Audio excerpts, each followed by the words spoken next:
Good morning all of you. जो आज का हमारा टॉपिक रहेगा lateral view of cervical vertebra. ये वीडियो बहुत ज़्यादा इंपॉर्टेंट होने वाली है। ये वीडियो थोड़ी लंबी हो सकती है, लेकिन इस वीडियो को वॉच करने के बाद सर्वाइकल से रिगार्डिंग जो भी डाउट हैं वो सारे क्लियर होने वाले हैं। वीडियो स्टार्ट करते हैं।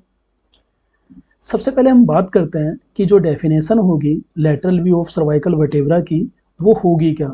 तो डेफिनेशन में अगर बात करें, लैटरल जो सर्वाइकल स्पाइन प्रोजेक्शन माना जाता है, इसमें जो एक्सरे बीम होती है हमारी हॉरिजॉन्टल यूज होती है और नेक के साइड से है। जैसे कि व्यू है, यहाँ पे लैटरल व्यू में हमने किसी भी पेशेंट को खड़े करें, देन उसके बाद यहाँ पे हॉरिजॉन्टल बीम का यूज होगा। यहीं पर अगर ट्रोमा कंडीशन हो, कोई भी सुपाइन पोजीशन में करेंगे, तो पेशेंट अगर बेड पे लेटे हुए हैं, जो हमारा काउच है या स्ट्रेचर है, तो वहाँ पे भी हमारी हॉरिजॉन्टल बीम का यूज होगा, जिसे हम क्रॉस टेबल टेक्निक के भी नाम से जानते हैं। डेमोन्स्ट्रेट करता है 7 सर्वाइकल वर्टेब्रा यानी कि C7 से लेके C1 तक, और इसके साथ साथ सर्वाइको जो थ्रोसिक जंक्शन होता है C7 का, साथ में जो थ्रोसिक 1 का एरिया है, इन पार्ट को ये कवर करता है। ये एक सिंगल मोस्ट यूजफुल प्रोजेक्शन होता है जो किसी भी सर्वाइकल स्पाइन ट्रोमा में करवाया जाता है। साथ में अक्सर फर्स्ट लाइन इमेजिंग के लिए, यानी कि जो सर्वाइकल स्पाइन इंजरी का किसी भी टाइप का सस्पेक्टेड हो, उसके लिए सबसे बेस्ट व्यू माना जाता है। यहाँ पे जैसे देख सकते हैं हमारे सामने जो व्यू है C1 से लेके T1 तक के एरिया को पूरा कवर करके देखते हैं कि यहाँ पे किसी भी टाइप की जो हमारी इंजरी है हुई तो नहीं है, कोई यहाँ पे ऐसा डिस्क है जो कहीं ब्रेक तो नहीं हो गया। इन सबको हम चेक करते हैं। अब बात करते हैं कुछ इसकी रेडियोग्राफिक एनाटॉमी की। तो हमारे सामने जो इसका स्ट्रक्चर माना जाता है और इसके जो बेस माने जाते हैं वो क्या क्या होते हैं। तो हमारे रेडियोग्राफिक एनाटॉमी में सर्वाइकल वर्टेब्रा में सबसे पहले आती है वर्टेब्रल जो बॉडी होती है, जैसे कि C1 एटलस और C2 एक्सिस का बोम माना जाता है। हमारा C1 से लेके C7 तक हमें कवर करना होता है, और एंटीरियर जो कॉलम है वो हमारे पार्ट को इंक्लूड करते हैं। फिर हमारे सामने मानी जाती है डेंस का एरिया माना जाता है, जो superior projection of the cervical 2 का एरिया माना जाता है। स्पाइनस प्रोसेस होता है posterior elements, and C7 has the largest vertebral जो हमारे सामने प्रोमिनेंस मतलब एक उभरा हुआ पार्ट। तो हमारे सामने वर्टेब्रा का जो उभरा हुआ पार्ट होता है सबसे ज़्यादा C7 के लॉन्गेस्ट वाला एरिया कवर करता है। फिर हमारे सामने आता है इंटर जो वर्टेब्रल डिस्क स्पेसेस होते हैं, जो कि हमारा हाइट में यूनिफॉर्म ये होने चाहिए, ये हम चेक करते हैं। Pre vertebral soft tissue anterior to vertebral जो बॉडी होती है, यानी कि जो हमारे सामने बॉडी है सर्वाइकल की, यहाँ पे हमारे सामने जो भी इसके सॉफ्ट टिश्यू है, यहाँ पे अगर किसी भी टाइप की स्वेलिंग होती है तो उसे हम चेक करते हैं।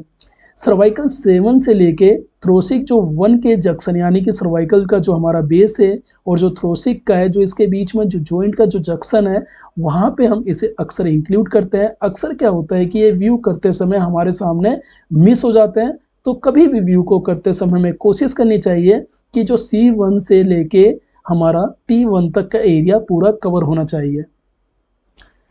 अब बात करते हैं कि हमारे सर्वाइकल जो वर्टेब्रा होती है उसमें 4 लाइन मानी जाती है, यानी कि 4 अलाइनमेंट लाइन मानी जाती है। सबसे जो पहली होती है एंटीरियर वर्टेब्रल लाइन, दूसरी पोस्टीरियर वर्टेब्रल लाइन, तीसरी स्पाइनो जो लेमिनल लाइन, चौथी पोस्टीरियर स्पाइनस लाइन जो मानी जाती है।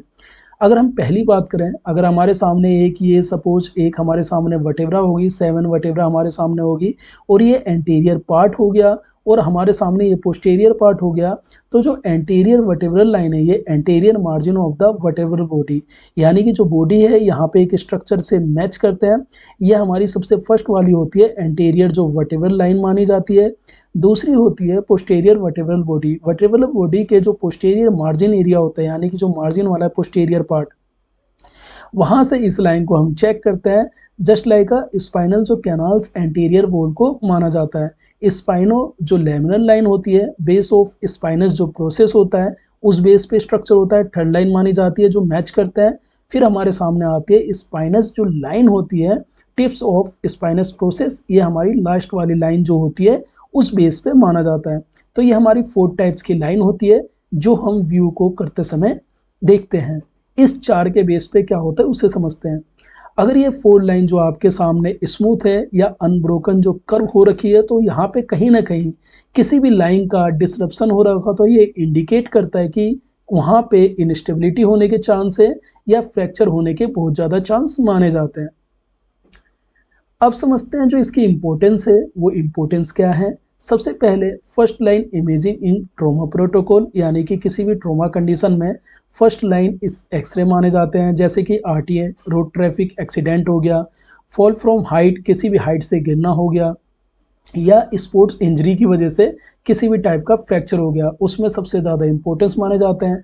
डिटेक्ट करते हैं 85 टू 90% ऑफ द क्लिनिकली जो सिग्निफिकेंट होता है सर्वाइकल फ्रैक्चर का या डिसलोकेशन का, जब हम एक टेक्निकली एडिक्वेट एक प्राप्त करते हैं जिसमें हम विजुलाइज करते हैं C1 से लेके T1 तक के एरिया को।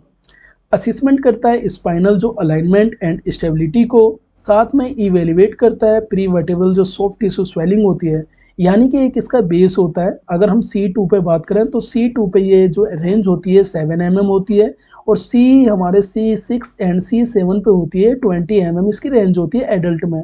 यहीं पे अगर चिल्ड्रन में बात करें तो ये जो रेंज होती है C2 पे मानी जाती है 6 mm एंड 7 mm तक, और यहाँ पे C6 से लेके C7 तक जो मानी जाती है वो बेस माना जाता है हमारा 14 mm के डिक्रीज तक माना जाता है कि यहाँ तक इस बेस को कर सकते हैं। तो यहाँ पे अगर 7 mm से ज़्यादा 10 mm हो जाए या 20 mm से ज़्यादा 28 mm हो जाए तो हमें एक डाउट होता है, वहाँ पे हमारा जो सॉफ्ट टिश्यू स्वेलिंग है वो हमारे चांस है कि वो बढ़े ही होंगे। तो एक नॉर्मल रेंज के थ्रू ये पता करते हैं। अगर हमें गाइडेड चाहिए और आगे के लिए कोई प्रोजेक्शन चाहिए तो सिटी स्कैन सबसे बेस्ट माना जाता है, किसी भी ट्रॉमा कंडीशन में गोल्ड स्टैंडर्ड माना जाता है। और जो एमआरआई माना जाता है वो सॉफ्ट टिश्यू और जो स्पाइनल कोड होती है उसे चेक करने के लिए सबसे बेस्ट माना जाता है। ये व्यू रैपिड यानी कि बहुत तेज होता है, लो कॉस्ट होता है और लो रेडिएशन स्क्रीनिंग टूल इसे माना जाता है। ये हमारी कुछ इसके इम्पोर्टेंस है।